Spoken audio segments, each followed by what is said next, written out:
Welcome to A1IS institute, this side G Kumar. और हम लोग आज करेंगे इंडियन नेशनल मूवमेंट का पार्ट 2। पार्ट 1 कवर हो चुका है, जिसमें हम लोग ने देखा है regarding nationalism nationalism pre Congress association, formation of Indian national Congress and important INC session. तो ये सभी चीज हम लोग पार्ट 1 में कवर कर चुके हैं, और आज क्लास में हम लोग वेरी वेरी इंपॉर्टेंट टॉपिक करेंगे, that is partition of Bengal. तो let's start with partition of Bengal.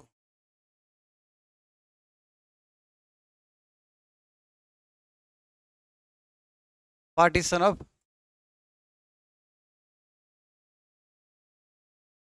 ये idea first time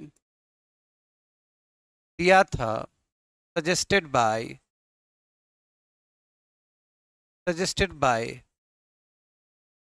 Andrew Fraser. उस समय के ये लेफ्टिनेंट गवर्नर थे बंगाल के। He was lieutenant governor of Bengal. इन्होंने ये सजेशन दिया कि बंगाल को क्या करना है, बंगाल को पार्टीशन करना इनटू 2 पार्ट्स। तो कब सजेशन दिया गया था, कब सजेशन दिया था इन्होंने? 1903 में दिया। तो बिल्कुल पार्टीशन ऑफ बंगाल होगा 1905 में। और ये जो आइडिया दिया गया है, इस आइडिया को इम्प्लीमेंट करेंगे उस समय के जो गवर्नर जनरल है, that is Lord Curzon, implemented by Lord Curzon.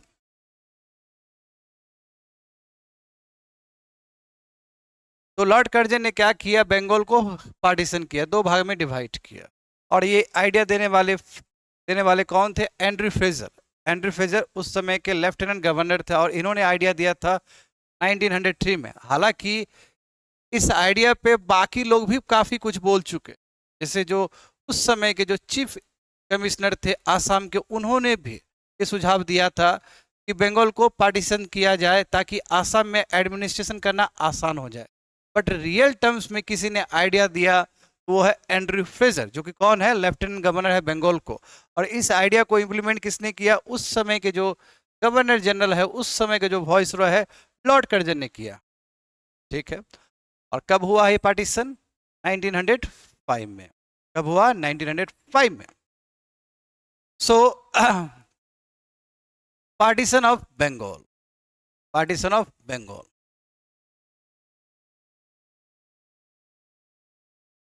तो लॉर्ड कर्जन ने अनाउंसमेंट किया कि अब क्या होगा, बंगाल का पार्टीशन होगा। तो ये अनाउंसमेंट डेट क्या है? 19 जुलाई 1905। इस दिन क्या किया गया? अनाउंस किया गया। अभी पूरी तरीके से पार्टीशन नहीं हुआ, बट अनाउंस किया गया है। जब अनाउंसमेंट होगा तो जाहिर सी बात है, हमारे जो इंडियन नेशनलिस्ट है उसके तरफ से रेस्पॉन्स देखने को मिलेगा। Responses from Indians, responses from Indian side, Indian nationalist.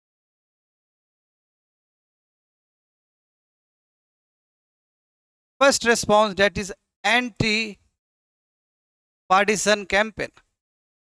Anti partition campaign शुरू हो गया भारत में, स्पेशली बंगाल में। कब की बात है? 1905 की बात है। आफ्टर दिस अनाउंसमेंट लीड कर रहे थे SN बनर्जी। और इन्होंने कहा था कि ये जो पार्टीशन ऑफ बंगाल का जो अनाउंसमेंट, ये एक बम सेल की तरह है। इतना ज्यादा हमें चोट पहुंचा है इस चीज, समझ गए?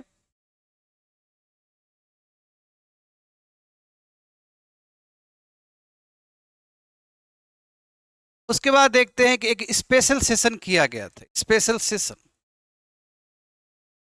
एक INC का स्पेशल सेशन हुआ था, स्पेशल सेशन ऑफ INC। 7 अगस्त 1905 में किया गया, क्योंकि हम लोग जानते हैं कि आईएनसी का जो एनुअल सेशन होता है वो दिसंबर में होता है, बट हालात कुछ ऐसा था कि एक स्पेशल सेशन बैठाना पड़ा। कब? 7 अगस्त 1905 को। कहाँ पे? कलकत्ता में, Calcutta town hall, Calcutta town hall में। और यहां से, बिल्कुल यहां से एंटी पार्टीशन रेजुलेशन पास किया गया, एंटी पार्टीशन रेजुलेशन पास किया गया, और स्वदेशी स्वदेशी and boycott of foreign goods, boycott of foreign goods, boycott of foreign goods. तो सही मायने में कहा जाए, स्वदेशी मूवमेंट का जो फॉर्मल डेट है, फॉर्मल लॉन्च जो टाइम है, वो है 7 अगस्त 1905। तो इसलिए ये जो डेट है 7 अगस्त 1905 हमारे लिए बहुत खास है। और 7 अगस्त को भारत में अभी भी नेशनल हैंडलूम डे मनाया जाता है। नेशनल हैंडलूम डे 7 अगस्त को सेलिब्रेट किया जाता है इंडिया में, बिकॉज ऑफ दिस इंसिडेंट। क्यों? क्योंकि 7 अगस्त 1905 में कलकत्ता टाउन हॉल में स्पेशल आईएनसी का सेशन हुआ, और इस सेशन में एंटी पार्टीशन रेजोल्यूशन को पास किया गया। और दूसरी बात क्या है कि स्वदेशी यानी कि कपड़ा पहनेंगे, भारतीय कपड़ा पहनेंगे, और जितने भी ब्रिटिश का फॉरेन क्लॉथ उसको बॉयकॉट करेंगे। तो कहने का मतलब ये हुआ कि अनाउंसमेंट से ही है, अभी पार्टीशन हुआ भी नहीं है, अनाउंसमेंट में ही रेजुलेशन पास हो गया कि यस स्वदेशी को प्रमोट करेंगे और फॉरेन गुड्स को क्या करेंगे? बॉयकॉट करेंगे। तो इसलिए हम लोग कह सकते हैं कि इसी डेट में एक्चुअली फॉर्मल लॉन्च हो चुका है स्वदेशी मूवमेंट, फॉर्मल लॉन्चिंग ऑफ स्वदेशी मूवमेंट इन इंडिया। समझ गए? यदि कोई पूछता है कि किस डेट में, कब स्वदेशी मूवमेंट लॉन्च किया गया, तो बिल्कुल 7 अगस्त 1905 को ही स्वदेशी मूवमेंट्स का आगाज हो चुका है, स्टार्ट हो चुका है। चलिए, ये तो अनाउंसमेंट। अब अनाउंसमेंट में ये हालत है, जब रियल में होगा तो उसका भी बहुत बड़ा इंपैक्ट पड़ेगा, करेक्ट? तो जब, हाँ, जब अक्टूबर 1905 में जब रियल पार्टिसिपेशन किया गया, रियल पार्टीशन किया गया, बंगाल बंगाल का पार्टीशन किया गया, तो उस समय और लोग बहुत गुस्से में थे। इंडियंस ने इस डे को डे ऑफ मॉर्निंग के रूप में शोक दिवस में मनाया है, शोक दिवस में मनाया है जी। लोग एक दूसरे को राखी बांध रहे थे, एंड राखी बांधने का जो कॉन्सेप्ट है ये प्रमोट किया था रविन्द्रनाथ टैगोर ने। कोई बात नहीं, हम लोग लैंड अलग हो गया बट हम लोग मिलके रहेंगे। तो रक्षाबंधन लोग सेलिब्रेट कर रहे थे।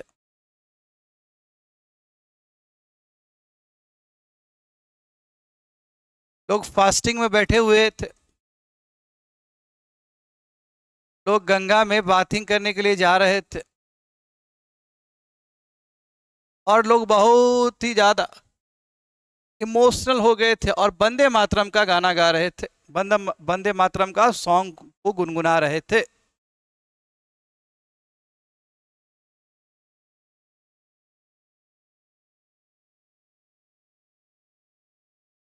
ये अनाउंसमेंट, चलिए अनाउंसमेंट के टाइम में बहुत कुछ हुआ। जब रियल में हुआ अक्टूबर 1905 में, जब रियल पार्टीशन किया गया, तो उस समय ये स्थिति था कि रक्षाबंधन सेलिब्रेट हो रहा है, लोग अनशन पे बैठ गए, फास्टिंग पे बैठ गए, गंगा बाथिंग हो रहा है, वंदे मातरम गाना गाया जा रहा है, ताकि लोग सब क्या हो सके? एकजुट हो सके। तो सबसे बड़ा सवाल यह है कि आखिर ब्रिटिश ने बंगाल को पार्टीशन क्यों किया, आखिर बंगाल को क्यों डिवाइड किया? तो इसके पीछे हमें दोनों रीजन समझना होगा, ब्रिटिश का ऑफिशियल रीजन भी और रियल मोटिव भी। तो देखिए, बंगाल बंगाल को दो भाग में डिवाइड कर दिया गया, western side, western Bengal and eastern Bengal. Eastern Bengal.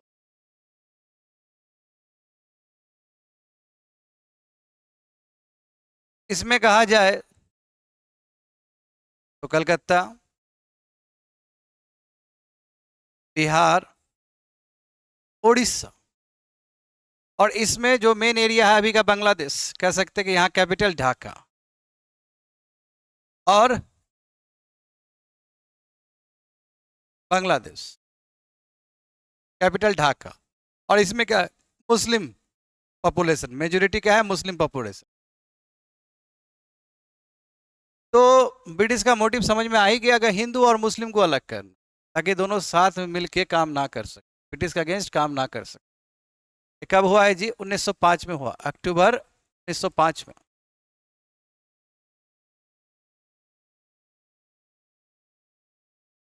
अब ब्रिटिश ने क्या बोला, ब्रिटिश ने यानी कि लॉर्ड कर्जन ने कहा, लॉर्ड कर्जन ने कहा कि देखिए जरूरी है, पार्टीशन जरूरी है फॉर एडमिनिस्ट्रेटिव कन्वीनियंस। क्या है, एडमिनिस्ट्रेटिव कन्वीनियंस के लिए जरूरी है कि बंगाल को दो भाग में डिवाइड किया जाए। ये ऑफिशियल रीजन दिया ब्रिटिश ने। क्यों, क्योंकि जो बंगाल है इसमें 7.8 मिलियन पीपल रहते हैं, लगभग 8 करोड़ लोग रहते हैं। तो 8 करोड़ को गवर्नेंस पहुंचाना कोई सिंपल काम नहीं, इसलिए डिवाइड करना जरूरी है। ठीक है, अब ये क्या है, ये ऑफिशियल दिया, ये ऑफिशियल रीजन दिया कि बंगाल इतना बड़ा है कि उसको एक साथ गवर्नेंस करना बहुत मुश्किल है, एक साथ उसको एडमिनिस्टर करना बहुत मुश्किल है। बट रियल मोटिव, बंगाल को डिवाइड करने का एक्चुअल रियल मोटिव क्या है कि देखिए ये जो बंगाल है शुरू से ही नव सेंटर रहा है, शुरू से नव सेंटर रहा है नेशनलिस्ट के लिए। यहीं से स्टार्ट हुआ, आज़ादी का जो बिगुल बजा है बंगाल से ही बजा है जी।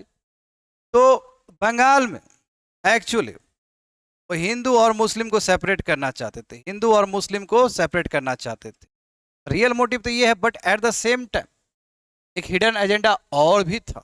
हिडन एजेंडा क्या है कि वेस्टर्न बंगाल हो चाहे ईस्टर्न बंगाल हो, जो बंगाली लोग जो इंटेलेक्चुअल क्लास से होते हैं, जिसने पूरी तरीके से आगाज किया हिंदुस्तान के लिए ब्रिटिश के अगेंस्ट, तो बंगाली को माइनॉरिटी में ला देना। यानी कि बंगाली को क्या करना, जो पढ़े लिखे बंगाली है उसको क्या करना, माइनॉरिटी में ला देना, इधर भी और इधर भी, यहाँ पे भी। यानी कि ईस्टर्न बंगाल के साइड भी जो बंगाली है, जो पढ़े लिखे बंगाली है, उसको क्या करना, माइनॉरिटी में ला देना। हाँ, उसको माइनॉरिटी में ला देना। और यहाँ पे भी वेस्टर्न बंगाल में भी जो पढ़े लिखे जो बंगाली है उसको माइनॉरिटी में ला देना। यहाँ पे जो लीड करेंगे हिंदू पॉपुलेशन लीड करेंगे, और यहाँ पे मुस्लिम पॉपुलेशन। तो पार्टीशन ऑफ बंगाल में दो चीज हुआ, केवल हिंदू और मुस्लिम का केवल सेपरेशन नहीं हुआ, एट द सेम टाइम जो इंटेलेक्चुअल क्लास थे, बंगाली क्लास को यहाँ पे भी माइनॉरिटी बना कर रख दिया और यहाँ पे भी माइनॉरिटी बना कर रख दिया। ये सब साजिश है ब्रिटिश का, ताकि नेशनलिस्ट मूवमेंट जोर शोर से तैयार ना हो। समझ गए, रियल एजेंडा ये है ब्रिटिश का। यस, जैसे कि हम लोग जानते हैं कि 7 अगस्त को जैसे ही अनाउंसमेंट हुआ, तो 7 अगस्त 1905 को कलकत्ता टाउन हॉल में एक स्पेशल सेशन बुलाया गया। कलकत्ता टाउन हॉल में स्पेशल सेशन बुलाया गया और वहाँ से रेजोल्यूशन पास हुआ, एंटी पार्टीशन रेजोल्यूशन प्लस स्वदेशी रेजोल्यूशन। अब क्या करना है, हमें स्वदेशी को प्रमोट करना है, ब्रिटिश क्लॉथ को क्या करना है, बॉयकॉट करना है। अब जब नॉर्मल यानी कि 1905 में जब एनुअल सेशन होगा, जब 1905 में जो एनुअल सेशन होगा आईएनसी का, ये कहाँ पे होगा, ये बनारस में होगा, वाराणसी बनारस में। और उस समय, अच्छा इससे पहले जो कलकत्ता टाउन हॉल किए थे, यहाँ पे प्रिसाइड करेंगे, यहाँ पे जो प्रेसिडेंट होंगे वो होंगे एसएन बनर्जी। कौन होंगे, एसएन बनर्जी, जो स्पेशल सेशन किया गया था। और जो एनुअल सेशन होगा आईएनसी का बनारस में, इसमें जो प्रेसिडेंट होंगे, गांधी जी के जो पॉलिटिकल गुरु है, डेट इज गोपाल कृष्ण गोखले। गोपाल कृष्ण गोखले और कहाँ पे हुआ? ये बनारस में हुआ है। और इसमें भी बिल्कुल एंटी पार्टीशन रेजुलेशन पास किया गया, करेक्ट। और दूसरी बात है स्वदेशी and boycott of foreign cloth, ये भी पास किया गया। कहने का मतलब जो यहाँ पास किया गया था उसको यहाँ पे भी अप्रूव्ड किया गया। बट इस समय प्रेसिडेंट कौन है? गोपाल कृष्ण गोखले हैं। और सेशन कहाँ पे हुआ? बनारस में हुआ है। और ये नॉर्मल सेशन है। आईएनसी का नॉर्मल सेशन क्या है? दिसंबर में होता है। और यदि मान लीजिए कि देश में कुछ घटना हुआ ऐसा, जब जरूरत लगे कि नो स्पेशल सेशन भी होना चाहिए, तो उस केस में स्पेशल सेशन भी होता था। Just like example Calcutta town hall, क्योंकि अनाउंसमेंट के बाद, पार्टीशन ऑफ बंगाल के अनाउंसमेंट के बाद हुआ है। समझ गए?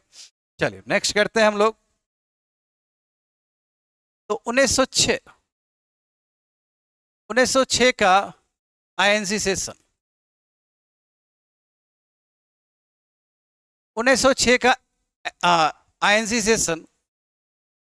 और इसमें जो प्रेसिडेंट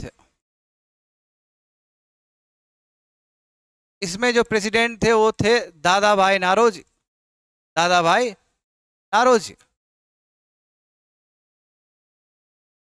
और ये भी हुआ था कहाँ पे? कलकत्ता में। कहाँ पे हुआ था? कलकत्ता में।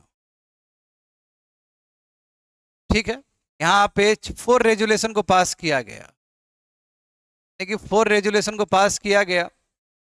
फर्स्ट रेजुलेशन ये था कि यस, स्वदेशी को प्रमोट करना है, तो इसे पहले भी रहा था, चाहे कलकत्ता टाउन हॉल में हो चाहे बनारस का सेशन में हो। स्वदेशी को प्रमोट करना, ब्रिटिश के गुड्स को बॉयकॉट करना, नेशनल एजुकेशन को प्रमोट करना, एंड यस सेल्फ गवर्नमेंट को, स्वराज को प्रमोट करना। तो 4 रेजुलेशन पास किया गया। बट इसमें थोड़ा सा कह सकते हैं कि इसमें थोड़ा सा कन्फ्लिक्ट हुआ है एक्सट्रीमिस्ट और मॉडरेट्स के बीच में। Extremist versus moderates. मॉडरेट्स चाहते थे कि ये जो स्वदेशी मूवमेंट है, एंड ये जो बॉयकॉट मूवमेंट है, ये केवल बंगाल तक ही सीमित ना हो, बंगाल से बाहर भी जाए। ठीक है, तो ये बियॉन्ड बंगाल का ही बात कर रहे थे कि बियॉन्ड बंगाल भी जाना चाहिए। पर जो मॉडरेट्स लोग थे, जो नर्म दल से आते थे, दादा भाई नारोजी टाइप के लोग सब, इनका मानना था कि नो, ये कन्फाइंड होना चाहिए, बंगाल तक ही कन्फाइंड होना चाहिए, कन्फाइंड टू बंगाल। क्योंकि इसके जो प्रेसिडेंट है दादा भाई नारोजी है, दादा भाई नारोजी का सम्मान एक्सट्रीमिस्ट लोग भी करते थे और मॉडरेट्स तो स्वयं आते थे वो, यानी कि दोनों पक्ष बहुत ज़्यादा सम्मान करते थे, तो ज़्यादा इसमें डिफरेंस देखने को नहीं मिलता है। पर एक सबसे बड़ा जो डिफरेंस देखने को मिला कि एक्सट्रीमिस्ट लोग का मानना है कि नो, ये जो स्वदेशी मूवमेंट है केवल बंगाल तक नहीं होना चाहिए, ये बेस्ट मौका है कि एंटी ब्रिटिश सेंटिमेंट्स पूरा भारत में स्टार्ट किया जाए। बट मॉडरेट्स का कहना है कि नो, ये जो स्वदेशी मूवमेंट है, ये जो बॉयकॉट मूवमेंट है, ये केवल बंगाल तक सीमित रहे तो ही ठीक है। समझ गए? अब यहां से आते very very important session 1907 annual session, दिसंबर का session, annual session of INC. और कहां पे हुआ? ये सूरत में हुआ। एक्चुअली ये सेशन नागपुर में होना था। और यदि ये नागपुर में होता तो एक्सट्रीमिस्ट लीडर जो होते हैं इसके प्रेसिडेंट होते हैं। जब एक्सट्रीमिस्ट लीडर यदि प्रेसिडेंट होते, जाहिर सी बात है एक्सट्रीमिस्ट का जो भी रेजुलेशन है, जो भी एम और एस्पिरेशन है, वो फुलफिल हो जाता। इसलिए ये नागपुर में नहीं किया गया, समझे? इसलिए ये नागपुर में नहीं किया, नागपुर छोड़ के ये सूरत में किया गया। सूरत में इसमें जो प्रेसिडेंट होंगे, इस समय जो प्रेसिडेंट होंगे उनका नाम होगा रास बिहारी बोस। बिल्कुल, ये मॉडरेट क्लास से आते हैं, बिलोंग टू मॉडरेट। एक्चुअल में कहाँ होना चाहिए था? ये एक्चुअल में होना चाहिए था suppose to held in Nagpur. ये नागपुर में होना चाहिए था। यदि ये नागपुर में होता तो या तो बीजी तिलक होते हैं इसके प्रेसिडेंट, यानी कि एक्सट्रीमिस्ट क्लास से आते हैं बीजी तिलक, या फिर लाला लाजपत राय होते हैं इसके प्रेसिडेंट। बट ऐसा नहीं हुआ और इसको शिफ्ट कर दिया गया कहाँ पे, सूरत में। तो प्रेसिडेंट कौन है, रास बिहारी घोष, और यहीं पे मामला गड़बड़ हो जाता है। तो इसमें समझना है हमें, देखिए यहाँ पे क्या हुआ, कन्फ्लिक्ट हो गया, डायरेक्ट कन्फ्लिक्ट देखने को मिला, conflict between moderates and extremist. इसमें हुआ क्या, एक्सट्रीमिस्ट लोग चाहते हैं कि नो, एक्सट्रीमिस्ट लोग तो पहले ही चाह रहे थे कि भाई हमारा कोई प्रेसिडेंट बने, ये तो बनने नहीं दिया, इसलिए सेशन हुआ कहाँ, सूरत में। फिर दोनों के बीच में बहुत ज़्यादा कन्फ्लिक्ट हुआ। एक्सट्रीमिस्ट चाहते थे ये जो स्वदेशी मूवमेंट है और ये जो बॉयकॉट मूवमेंट है, ये बंगाल से बियॉन्ड होना चाहिए, बियॉन्ड बंगाल होना चाहिए, करेक्ट। एक्सट्रीमिस्ट चाहते थे कि सेल्फ गवर्नमेंट यानी कि स्वराज, कंप्लीट स्वराज होना चाहिए, सेल्फ गवर्नमेंट कंप्लीट होना चाहिए। बट मॉडरेट का मानना था कि सेल्फ गवर्नमेंट तो होना चाहिए बट अंडर ब्रिटिश रूल होना चाहिए, अंडर ब्रिटिश रूल। बिल्कुल ये सबसे बड़ा कन्फ्लिक्ट का जड़ बना है जी, क्योंकि सेल्फ गवर्नमेंट, ये कंप्लीट सेल्फ गवर्नमेंट का बात कर रहे हैं एक्सट्रीमिस्ट कि नहीं पूरा आज़ादी चाहिए। बट जो मॉडरेट क्लास से लोग आते हैं उनका मानना है कि सेल्फ गवर्नमेंट होना चाहिए बट ब्रिटिश रूल के अंदर होना चाहिए। एक सबसे बड़ा बोन ऑफ कंटेंशन बना एक्सट्रीमिस्ट और मॉडरेट्स का। और इस सेशन में, सूरत के सेशन में, जो महान लीडर है, जो बहुत बड़े लीडर है एक्सट्रीमिस्ट क्लास से, बीजी तिलक, बीजी तिलक को बोलने नहीं दिया गया। B G Tilak not allowed to speak, not allowed to speak, को बात नहीं करने दिया जी, उनको मुद्दा रखने नहीं दिया।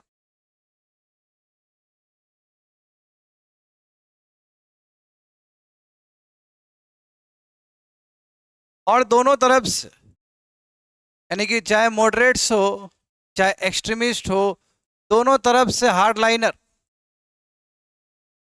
दोनों तरफ से हार्ड लाइनर ने रोल प्ले किया है। जैसे मॉडरेट से फिरोज शाह मेहता, मॉडरेट से फिरोज शाह मेहता, और एक्सट्रीमिस्ट क्लास से अरविंदो घोष।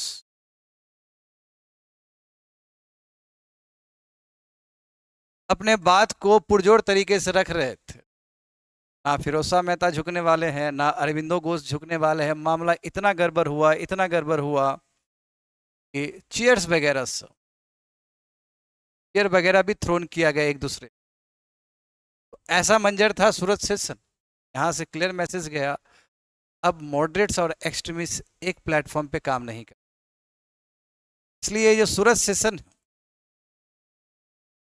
सूरत सेशन को हम लोग सूरत स्प्लिट भी कहते हैं।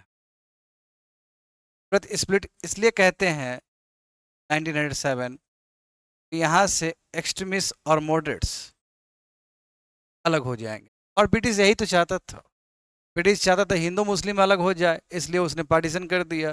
ब्रिटिश चाहता था कि एक्सट्रीमिस्ट और मॉडरेट्स अलग हो जाए, इसलिए ऐसा सिचुएशन क्रिएट हो गया। समझ गए? तो दोनों अलग हो जाएंगे। तो कह सकते हैं दोनों यदि अलग हो रहे हैं तो ये दर्शाता है कि लोगों में पॉलिटिकल अवेयरनेस जो होना चाहिए, जो पॉलिटिकल मैच्योरिटी होना चाहिए था हमारे लीडर्स के अंदर, वो सभी मिसिंग था। क्योंकि दोनों एक साथ रहेंगे तभी काम होगा, समझे? और ब्रिटिश तो बहुत खुश रहेगा इससे, करेक्ट?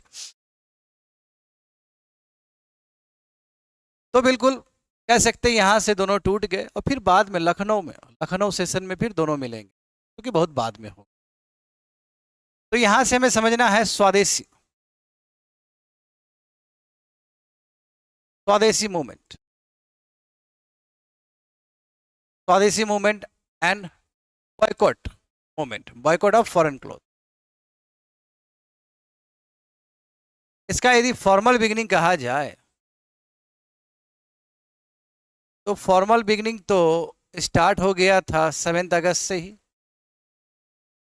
7 अगस्त 1905 से ही कलकत्ता टाउन हॉल सेशन से ही स्टार्ट हो गया जी। इसमें है क्या कि अपने क्लोथ को प्रमोट करना, और जो ब्रिटिश का जो cloth public burning of British cloth. British cloth का ओपनली पब्लिकली क्या करना है, बर्न कर देना है, और अपील करना है अपने भारतीयों से ये कपड़ा, ब्रिटिश का जो कपड़ा है वो ना पहने, भारत का अपना खादी वाला कपड़ा जो भारतीय कपड़ा है वो उसको पहने। Public burning of British cloth, promotion of indigenous education system. तो बिल्कुल इससे क्या हुआ, नेशनल एजुकेशन काउंसिल बना भारत में, नेशनल एजुकेशन काउंसिल बना। कब की बात है, 1906 की बात है ये, अगस्त 1906। और बिल्कुल इसी अगस्त 1906 को very very important, that is national Bengal college, national Bengal college भी बना है।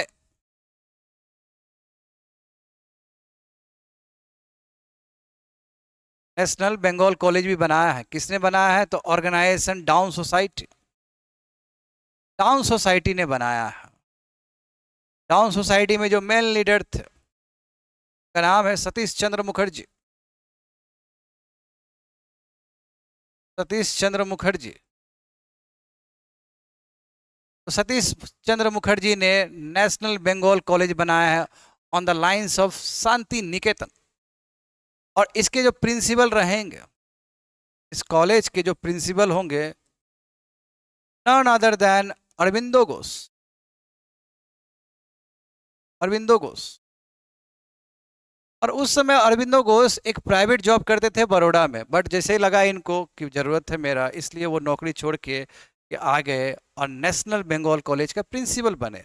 और प्रिंसिपल बन के भी इन्होंने क्या किया, नेशनलिस्ट जो आइडियाज़, जो नेशनलिस्ट जो फीलिंग्स है, वैल्यूज़, वो स्टूडेंट के अंदर इंस्टिल किया है, भरा है उसको, ताकि ब्रिटिश के खिलाफ लड़ा जा सके। समझ गए, तो बहुत बड़ा रोल है अरविंदो घोष का।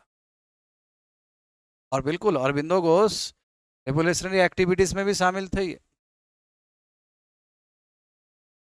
तो ये हो गया पार्टीशन। हाँ, इसमें लीडर्स देखा जाए, लीडर्स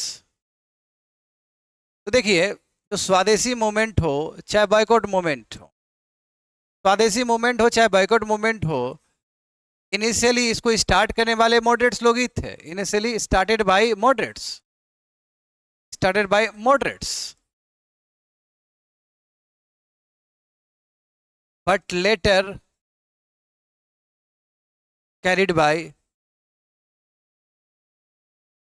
एक्सट्रीमिस्ट।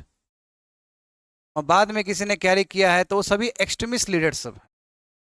समझ गए, जैसे लीडर्स का बात तो बंगाल्स, बंगाल से एस एन बनर्जी,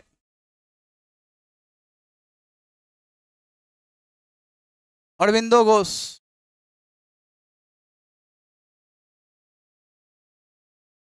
अरविंदो घोष। पंजाब से लाला लाजपत राय, लाला लाजपत राय, अजीत सिंह, अंकल ऑफ सरदार भगत सिंह। ये जो अजीत सिंह है वो भगत सिंह के अंकल हुए। दिल्ली से सैयद हैदर, और मद्रास से very very important person Chidambaram पिलाई।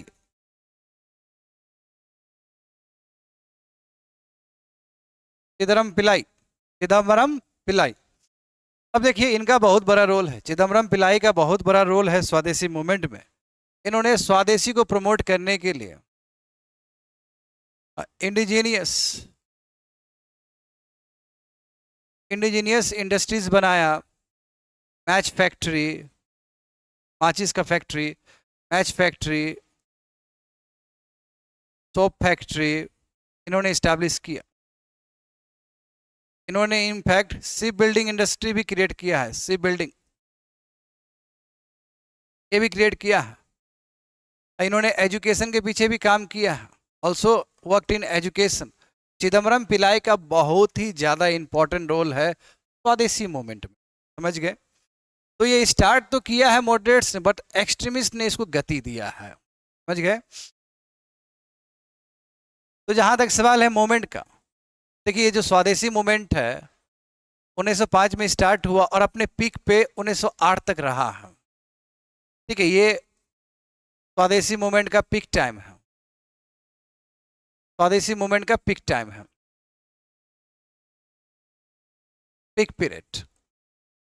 उसके बाद देखा जाए 1907 से लेके 1910 तक ये जो स्वदेशी मूवमेंट है ये हमारे देश में भी, मतलब बंगाल छोड़ के बाकी जगह पे भी एंटी ब्रिटिश स्ट्रगल बनना शुरू हो गया। इसके बाद 1910 से लेके 1911 का बात किया जाए तो ये जो स्वदेशी मूवमेंट है, स्वदेशी एंड बॉयकॉट जो मूवमेंट है, ये रेवोल्यूशनरी एक्टिविटीज के साथ मर्ज कर गया, रेवोल्यूशनरी एक्टिविटीज के साथ मर्ज कर दिया। बट 1911 में लोग जानते हैं 1911 दैट इज 12 दिसंबर 1911 दिल्ली दरबार लगा था जी, दिल्ली दरबार, दिल्ली दरबार। और उस समय के जो ब्रिटिश के जो ब्रिटेन के जो किंग है, ब्रिटेन का जो किंग है जॉर्ज 5 आए हुए थे along with her wife George 5। और इन्होंने अनाउंस किया कि जो पार्टीशन हुआ है बंगाल का उसको हम कैंसिल करते हैं, that is annulment of partition of Bengal, partition of Bengal, annulment of partition of Bengal, यानी cancellation of partition of Bengal. Bengal का जो पार्टीशन हुआ 1905 में उसको कैंसिल कर दिया गया, पार्टीशन ऑफ बंगाल। तो ये सबसे बड़ा रीजन है कि जैसे ही घोषित हुआ जॉर्ज 5 का दिल्ली दरबार में, उसके बाद ये जो स्वदेशी मूवमेंट है और बॉयकॉट मूवमेंट है वो क्या हो गया, डिक्लाइन हो गया। क्यों? तो जिस चीज़ के लिए ये लोग लड़ रहे थे पार्टीशन ऑफ बंगाल को, उसको तो कैंसिल कर दिया दिल्ली दरबार में, किसने, जॉर्ज 5 ने। अब देखिए ये बहुत इंपॉर्टेंट इवेंट है दिल्ली दरबार। तो इसी दिल्ली दरबार में, जो दिल्ली दरबार हुआ कब, 12 दिसंबर 1911 को, यहाँ पे कैंसिल तो कर ही दिया गया, cancellation of partition of Bengal, plus इसमें यह भी कहा गया कि ट्रांसफर ऑफ कैपिटल होगा जी, ब्रिटिश इंडिया का कैपिटल ट्रांसफर होगा Calcutta to Delhi, Calcutta to Delhi. Lord Hardinge उस समय के वॉइस रॉय होंगे और यहाँ पे लाहौर कंस्पिरेसी हो जाएगा जी 1912 का। तो transfer of British official capital from Calcutta to Delhi. और एक बहुत इंपॉर्टेंट इवेंट हुआ है, डेट इज 22 मार्च को। उससे पहले देखते हैं बंगाल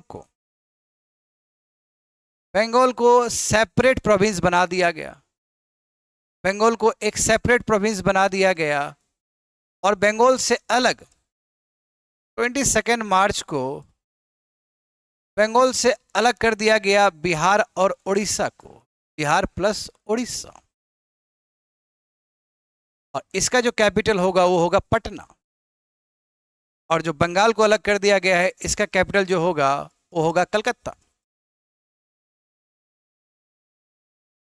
ये डेवलपमेंट, इसलिए बिहार दिवस मनाया जाता है 22 मार्च को। रीजन क्या है, ये 1912 का 1912 22 मार्च को बिहार और बंगाल एक साथ एज अ प्रोविंस के रूप में बनाया गया, बंगाल से अलग करके। और यदि आएगा देखे तो 1 अप्रैल 1936 को, 1 अप्रैल 1936 को बिहार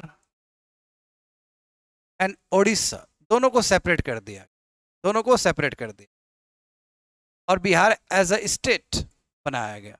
यहाँ पे क्या है कि बिहार और उड़ीसा एक स्टेट कब बना, 22 मार्च 1912 को बना। बट यहाँ पे क्या हुआ कि जो बिहार है उड़ीसा को अलग कर दिया गया बिहार से। और देखा जाए तो जब अटल बिहारी वाजपेयी का सरकार था 2000 में, तो बिहार से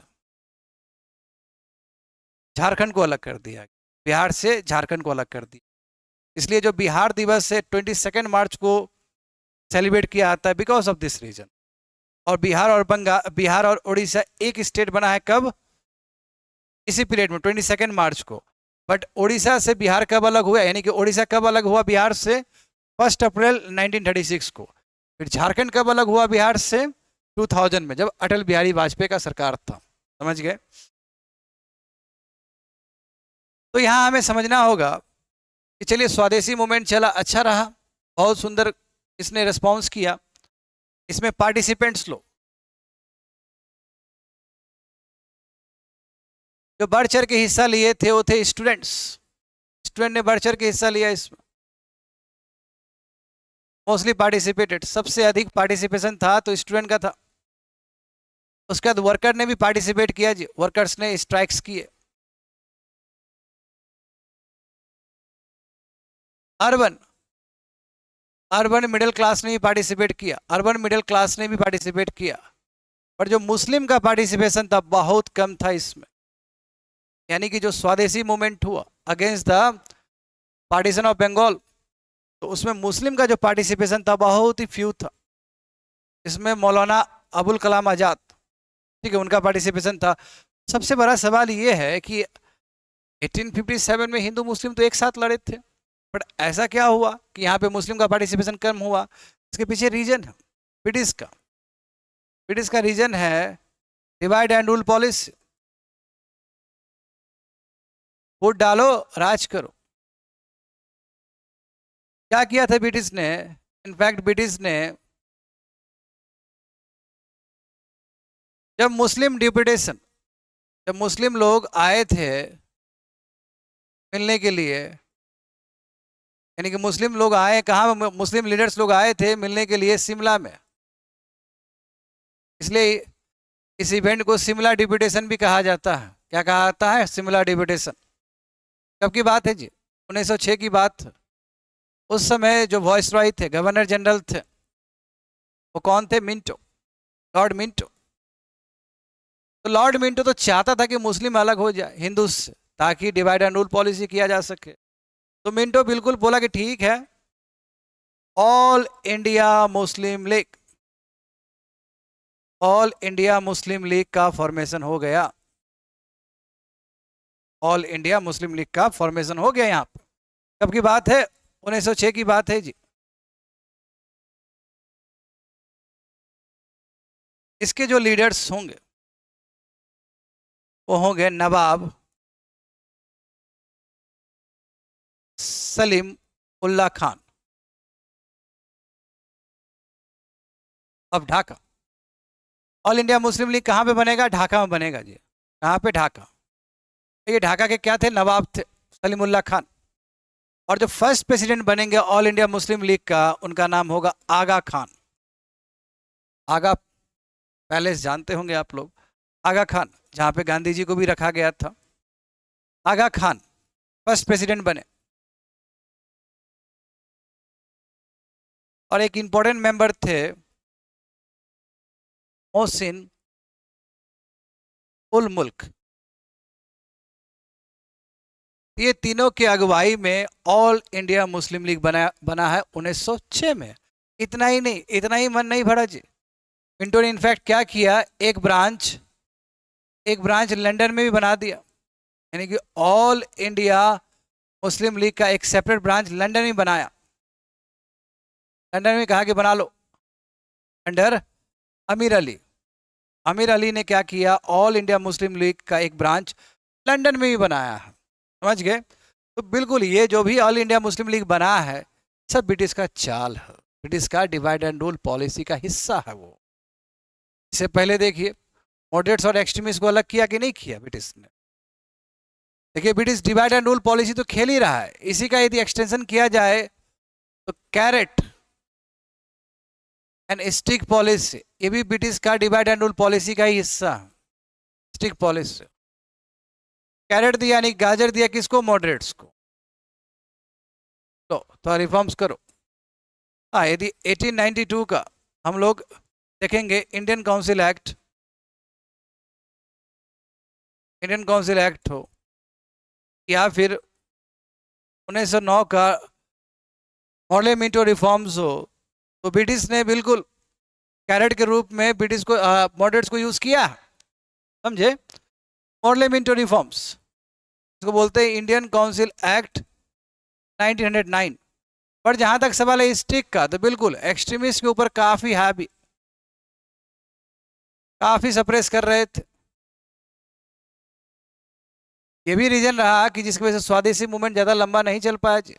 1908 के बाद स्वदेशी मूवमेंट डिक्लाइन होना शुरू हो गया, समझे। क्यों? क्योंकि ब्रिटिश बहुत ही हैवी डाउन आया है एक्सट्रीमिस्ट पर, एक्सट्रीमिस्ट बहुत डंडा मारा है ब्रिटिश ने। एक तरफ ब्रिटिश कैरेट खिला रहा है किसको, मॉडरेट्स को, तो एक तरफ स्टिक के साथ बर्ताव कर रहा है किसके साथ, एक्सट्रीमिस्ट के साथ, समझ गए। ये ब्रिटिश का डिवाइड एंड रूल पॉलिसी का हिस्सा।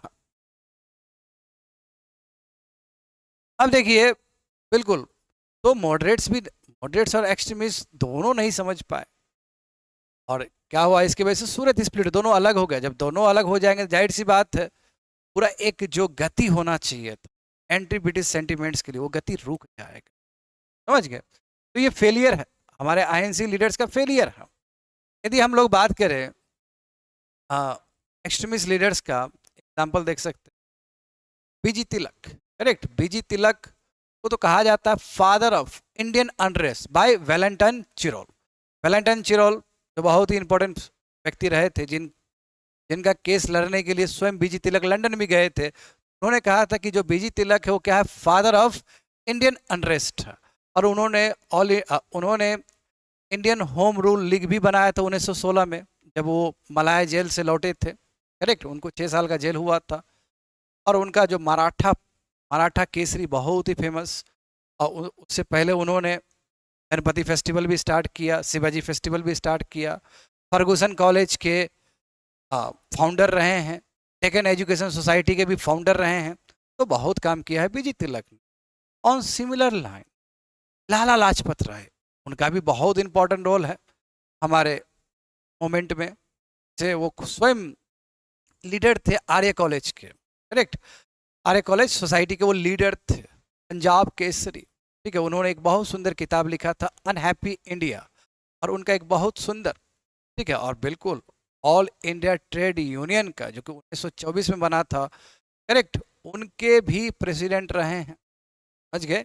तो लाला लाजपत राय का बहुत इंपॉर्टेंट रोल है। और साइमन कमीशन में क्या, जब साइमन कमीशन का प्रोटेस्ट हो रहा था उस समय लाला लाजपत राय को चोट लगा, लाठी चार्ज में चोट लगा, उसकी वजह से वो गुजर गए, और उसी का बदला भगत सिंह ने लिया था, करेक्ट।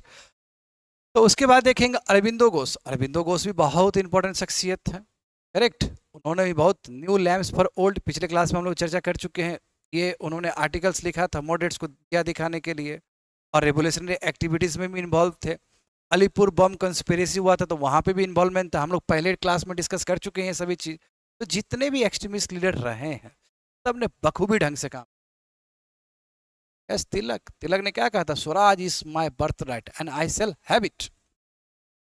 सो अब यहां से हम लोग बात करेंगे होम रूल लीग का। जो होम रूल लीग का जो आइडिया है, फर्स्ट टाइम आइडिया दिया था एनी बेसेंट ने। Annie Besant, Irish lady Annie Besant, जो कि थियोसॉफिकल सोसाइटी की प्रेसिडेंट भी रह चुकी है 1907 में, 1907 में। इन्होंने ये आइडिया दिया फर्स्ट टाइम कब, 1915 में, ठीक है। हाँ, उसके बाद देखिए तिलक एंड एनी बेसेंट दोनों ने ही होम रूल बनाया, होम रूल लीग बनाया है। तिलक ने इंडियन होम रूल लीग बनाया, कब की बात है, अप्रैल 1916 की बात, समझ गए। तो इंडियन होम रूल लीग तिलक ने बनाया। इसका ऑपरेशनल एरिया क्या था? महाराष्ट्र, बम्बई छोड़ के, एक्सक्लूडिंग बम्बई, बम्बई छोड़ के, सेंट्रल प्रोविंस, बेरार, ये सभी जगह पे Indian home rule Tilak ji ने बनाया था। कब? अप्रैल 1916 का। पूरा यहाँ पे ऑर्गेनाइजेशन रहेगा, ये तिलक जी का रहेगा। समझ गए? उसके बाद हम लोग बात करेंगे एनी बेसेंट का। ताकि एनी बेसेंट ने ही आइडिया दिया था कि होम रूल लीग होना चाहिए। अब home rule league actually on the lines of iris home rule league, जो उन्होंने आयरलैंड में होम रूल लीग मूवमेंट का बात किया था, जो नींव रखा था, उसी के बेसिस पे, उसी लाइन में इंडिया में भी होना चाहिए। और ये आइडिया फर्स्ट टाइम देने वाली कौन थी? Annie Besant. तो एक्चुअल में होम रूल लीग का उद्देश्य क्या था? Self government. क्या उद्देश्य है? Swaraj, self government, self government. अच्छा, उसके बाद देखेंगे एनी बेसेंट का आइडिया। तो एनी बेसेंट ही दी है, बट बनाने के मामले में एनी बेसेंट थोड़ा लेट बनाई है एज कंपेयर टू तिलक। तो इन्होंने सितंबर 1916 में बनाया था, कुछ मंथ बाद। तो इस लीग को बोलते हैं सिंपल होम रूल लीग। तिलक ने जो बनाया था वो है इंडियन होम रूल लीग, और जो एनी बेसेंट ने बनाया था वो है होम रूल लीग। कब बना है? सितंबर 1916 में। इसका जो एरिया ऑफ ऑपरेशन कहेंगे तो ऑल इंडिया, पूरा भारत में, एक्सेप्ट दिस एरिया, जहां जहां एक्टिव है तिलक जी का ऑर्गेनाइजेशन, उसको छोड़ के बाकी भारत में ऑर्गेनाइजेशन एक्टिव होगा किसका? एनी बेसेंट का। यदि हम लोग ऑर्गेनाइजेशन का बात करें तो ऑर्गेनाइजेशन बेटर ये था इंडियन होम रूल लीग का। समझ गए? ये थोड़ा लूजली बाइंड था, बट ये बहुत सुंदर तरीके से ऑर्गेनाइजेशन बहुत सुंदर तरीके से ऑर्गेनाइजेशन गठन किया गया था इंडियन होम रूल लीग में। समझ गए दोनों का योगदान? अच्छा, एनी बेसेंट हो या तिलक जी हो, दोनों का बहुत इंपॉर्टेंट रोल है लखनऊ सेशन में, क्योंकि ये दोनों के ही कन्वींस की वजह से, ये दोनों के ही एफर्ट की वजह से, एनी बेसेंट और तिलक के एफर्ट के वजह से यहाँ पे फिर से मॉडरेट्स और एक्सट्रीमिस्ट एक साथ आ जाएंगे। इसलिए ये बहुत इंपॉर्टेंट है। यानी कि जो सूरत स्प्लिट हुआ, कब हुआ था सूरत स्प्लिट? 1907 में। उसके बाद 1916 में जो आईएनसी का सेशन हुआ था, इसमें फिर से एक्सट्रीमिस्ट और जो मॉडरेट्स एक साथ आए हैं। इसलिए जो डेडलॉक सिचुएशन था कांग्रेस के अंदर, वो कहीं ना कहीं खत्म हुआ है लखनऊ सेशन में, और इसका श्रेय जाता है एनी बेसेंट और तिलक जी को। समझ गए? और इस सेशन में और भी इंपॉर्टेंट चीज हुआ है जी, वेरी वेरी इंपॉर्टेंट। इसमें क्या हुआ है? लखनऊ पैक्ट भी हुआ है लखनऊ सेशन में। अच्छा, बिफोर डैट देखिए, यही सेशन है जहां पे राजकुमार शुक्ला जो चंपारण के एक इंडिगो कल्टीवेटर थे, उन्होंने प्रेजेंट किया था अपना मुद्दा कि चंपारण में बहुत दिक्कत हो रहा है 3 कठिया सिस्टम के वजह से। तो ये लखनऊ सेशन में इस बात को डिस्कस किया गया था, राजकुमार शुक्ला का 3 कठिया सिस्टम। और गांधी जी 1917 में जाके चंपारण सत्याग्रह भी करते हैं। तो ये लखनऊ सेशन बहुत इंपॉर्टेंट है। अच्छा, जहां तक सवाल है इसके प्रेसिडेंट का, बिल्कुल सेशन कहां पे हुआ था? लखनऊ में। प्रेसिडेंट थे अंबिका चरण मजुमदार। अंबिका चरण मजुमदार। ठीक है, तो 2 इवेंट हो चुका है। एक इवेंट क्या है कि राजकुमार शुक्ला ने इंडिगो कल्टीवेटर्स के बारे में जो भी प्रॉब्लम है, प्लाइट है, वहां पे रखा इस सेशन में। दूसरा क्या है कि मॉडरेट्स और एक्सट्रीमिस्ट एक साथ आए हैं, और प्रेसिडेंट कौन थे उस सेशन के? अंबिका चरण मजुमदार। और जो तीसरा जो इवेंट हुआ है, वेरी वेरी इंपॉर्टेंट, इसमें क्या हुआ कि कांग्रेस ने, ऑल इंडिया कांग्रेस ने मुस्लिम लीग को, ऑल इंडिया मुस्लिम लीग को रिकॉग्नाइज किया है।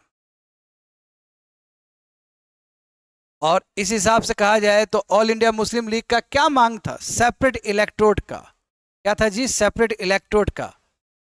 कहीं ना कहीं इस मांग को कांग्रेस ने भी स्वीकार कर लिया। तो ऑल इंडिया मुस्लिम लीग अभी तक बहुत छोटा पॉलिटिकल एंटिटी था, बट लखनऊ पैक्ट के वजह से कांग्रेस ने क्या किया, इसको रिकॉग्नाइज किया, ऑल इंडिया मुस्लिम लीग को रिकॉग्नाइज किया, और इससे क्या हुआ कि ऑल इंडिया मुस्लिम लीग का कद बढ़ जाएगा, इस ऑर्गेनाइजेशन का कद बढ़ जाएगा। और जो सेपरेट इलेक्टोरेट था कि मुसलमान लोग केवल मुस्लिम कैंडिडेट को वोट दे, ये जो लॉजिक था, ये लॉजिक लाने वाले लॉर्ड मिंटो थे, इस लॉजिक को, इस सेपरेट इलेक्टोरेट्स को कांग्रेस ने भी एक्सेप्ट कर लिया। समझ गए? तो एक सबसे बड़ा सवाल ये उठता है कि ऑल इंडिया मुस्लिम लीग को तो बनाया था ब्रिटिश ने कांग्रेस को वो करने के लिए, अपोज करने के लिए, तो फिर कांग्रेस और ऑल इंडिया मुस्लिम लीग साथ कैसे आया? कुछ तो इवेंट हुआ होगा। बट बिफोर डैट हमें समझना होगा कि कांग्रेस और ऑल इंडिया मुस्लिम लीग यदि साथ आया है तो इसमें सबसे बड़ा हाथ था मोहम्मद अली जिन्ना का। मोहम्मद अली जिन्ना का, जिन्ना जिसने 1913 में all India Muslim league join किया था। इसलिए सरोजिनी नायडू ने जिन्ना के लिए, जिन्ना के तारीफ में कुछ कहा था कि मोहम्मद अली जिन्ना ब्रांड एम्बेसडर है हिंदू और मुस्लिम यूनिटी के लिए। बट किसको पता है कि मोहम्मद अली जिन्ना आने वाले समय में कुछ अलग रूप ले लेंगे। बात समझ गए? तो मोहम्मद अली जिन्ना का बहुत बड़ा रोल है लखनऊ पैक्ट के लिए, जहां पे कांग्रेस और ऑल इंडिया मुस्लिम लीग से एक साथ आएंगे। और इसमें एक मांग और रखा जाएगा कि जो एसओएस का जो सैलरी है वो इंडियन ट्रेजरी से नहीं जाना चाहिए, वो ब्रिटिश के ट्रेजरी से जाना चाहिए, वो ब्रिटेन के ट्रेजरी से जाना चाहिए। समझ गए? तो सवाल ये है कि आखिर ऑल इंडिया मुस्लिम लीग कांग्रेस के साथ क्यों आया? तो because of the two reasons. एक रीजन क्या है? Turkey issue. टर्की इशू वो क्या रहा था कि टर्की संघर्ष कर रहा था बाल्कन रीजन में, ठीक है, और उसका लड़ाई इटली के साथ भी हो रहा था। तो मुस्लिम लोग बोले कि आप टर्की को हेल्प करिए, यानी कि ब्रिटेन को कहा गया, ब्रिटिश को कहा गया कि आप टर्की को हेल्प करिए in the struggle with the Balkans and Italy. तो बट ब्रिटेन ने क्या कहा कि हम नहीं करेंगे हेल्प। समझे? तो इसलिए भी मुस्लिम लोगों को लगा कि भाई ये ब्रिटिश ठीक नहीं है। एक टर्की इशू। और दूसरा इशू ये था कि पार्टीशन ऑफ बंगाल हुआ 1905 में, और 1911 में खारिज कर दिया गया कि नो, अब नहीं होगा। तो फिर लगा कि भाई ऑल इंडिया मुस्लिम लीग को लगा कि फिर फायदा क्या हुआ। हम लोग सपोर्ट किए थे पार्टीशन ऑफ बंगाल को, इसलिए सपोर्ट किए थे कि अलग हो जाएगा, मुस्लिम पॉपुलेशन एक साइड रहेंगे। बट बाद में 1911 में जब कैंसिल कर दिया गया तो जाहिर सी बात है इंडियन मुस्लिम को भी लगा कि भाई ये ठीक नहीं है, ब्रिटिश ने बहुत गलत काम किया है। ये दो रीजन के वजह से मुस्लिम लीग कांग्रेस के साथ आया है लखनऊ पैक्ट में। कब हुआ ये? 1916 में हुआ। प्रेसिडेंट कौन थे? प्रेसिडेंट थे अंबिका चरण मजुमदार। समझ गए? यहां से कुछ और इवेंट समझना है हमें कि देखिए, बाद में यदि होम रूल लीग का बात किया जाए, home rule league plus all India plus Indian home rule league, Indian home rule league किसने बनाया था? तिलक जी ने। ये किसने बनाया था? एनी बेसेंट ने। तो दोनों ने बहुत इंपॉर्टेंट रोल प्ले किया है जी।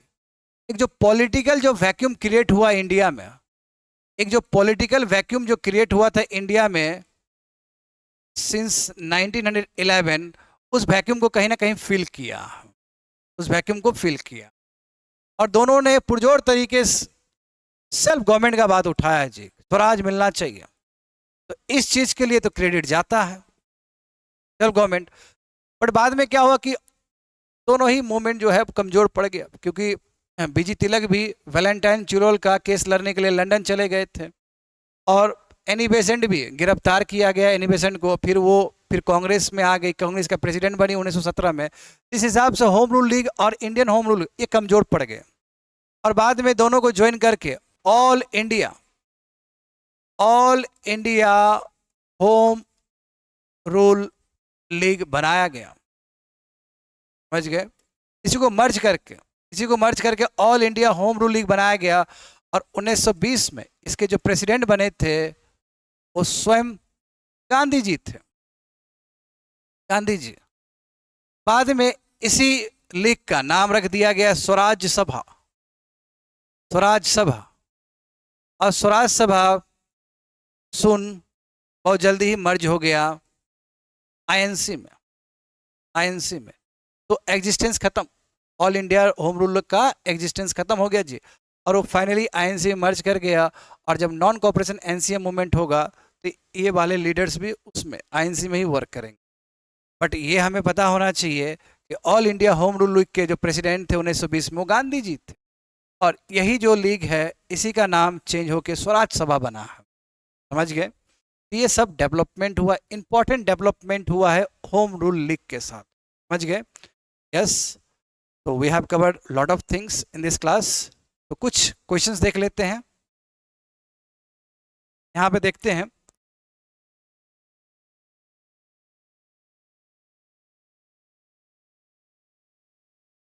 Who was the founder of Indian association? S N Banerjee, Dadabhai Naoroji, Raja Ram Mohan Roy and A O Hume. Correct answer क्या होगा? S N Banerjee. कब की बात है ये बात है 1876। कहाँ पे हुआ था? कलकत्ता में हुआ। Next question, who founded the East India Association in 1866 in London? Correct answer क्या होगा? Dadabhai Naoroji. Next question, Indian National Association was established by S N Banerjee and Anand Mohan Bose, Dadabhai Naoroji and W C Banerjee, Raja Ram Mohan Roy and K C Sen, Ishwar Chandra Vidyasagar and Dayanand Saraswati. तो correct answer क्या होगा? S N Banerjee plus Anand Mohan Bose. Which of the following was not a political association before the formation of Indian National Congress? Madras Mahajan Sabha बिल्कुल ये हिस्सा रहा है। कब बना था? 1884 में। इंडियन एसोसिएशन बिल्कुल हिस्सा रहा है। कब बना? 1876 में। पुनः सार्वजनिक सभा बिल्कुल ये बना था आपका 1870 में। एम जी रानाडे बनाए थे इसको। और मुस्लिम लीग, बिल्कुल मुस्लिम लीग बाद में बना है, तो इसलिए ये हिस्सा नहीं होगा। क्या पूछा जा रहा है? नॉट। कब बना है? ये 1906 में बना है। कहने का मतलब हुआ कि आईएनसी के बाद बना है ये। आईएनसी कब बना था? 1885 में। करेक्ट आंसर क्या होगा? Muslim League. Next question, who among the following was associated with the formation of Poona Sarvajanik Sabha? इसका क्या होगा? M G Ranade. Next question, in which year was the Madras Mahajan Sabha established? Correct answer क्या होगा? 1884। और इसमें बड़े बड़े लीडर्स थे, इसमें सुब्रमण्यम अय्यर थे। Correct. The partition of Bengal was carried out during the viceroyalty of Lord Curzon. Next question, the main reason given by the British for the partition of Bengal, क्या रीजन दिया था? Administrative convenience. बंगाल बहुत बड़ा इलाका है, उसमें 7.8 million people रहते हैं, तो इतना पीपल को रूल करना बहुत मुश्किल है, इसलिए हमें क्या करना होगा? पार्टीशन करना होगा। तो एडमिनिस्ट्रेटिव कन्वीनियंस एक ऑफिशियल रीजन दिया गया था और partition of Bengal.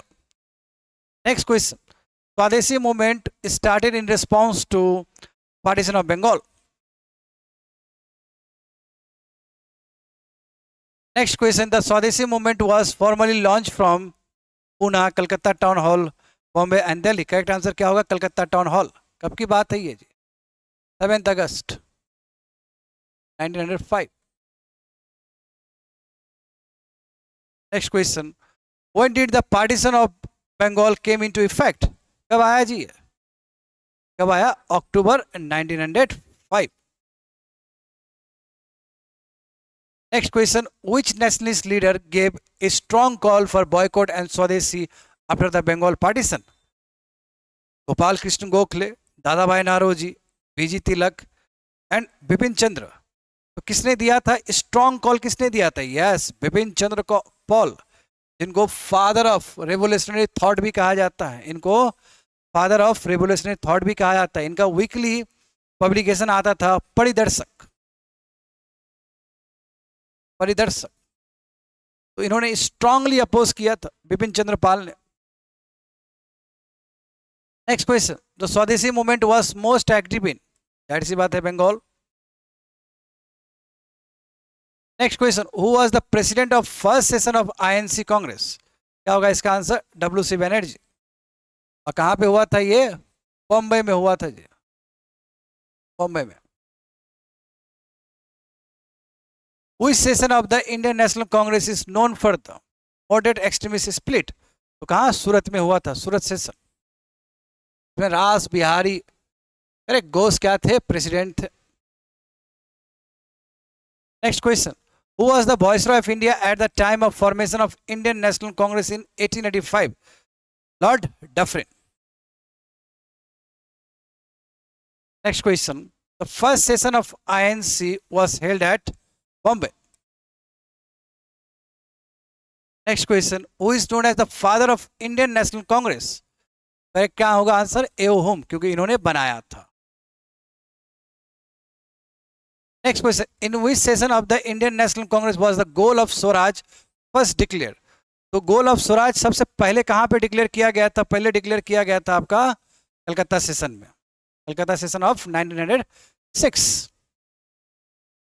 Correct. Next one, Lucknow pact was signed between, किसके किसके बीच में हुआ? अच्छा जी, ये हुआ था INC और मुस्लिम लीग के बीच में। Next question, who among the following was associated with the home rule movement? SN Banerjee, Annie Besant, Gopal Krishna Gokhale and Lala Lajpat Rai. Correct answer क्या होगा? Annie Besant and Tilak. Next question, Annie Besant was related to which movement? Home rule movement. Next question, who among the following started home rule league in Maharashtra? तो महाराष्ट्र में जाहिर सी बात है B G Tilak. Next question, the home rule league movement started इन, कब हुआ start? ये 1916 में। Next question, Annie Besant became the president of INC Congress in 1916। Next question, the home rule movement was based on the model of Irish home rule.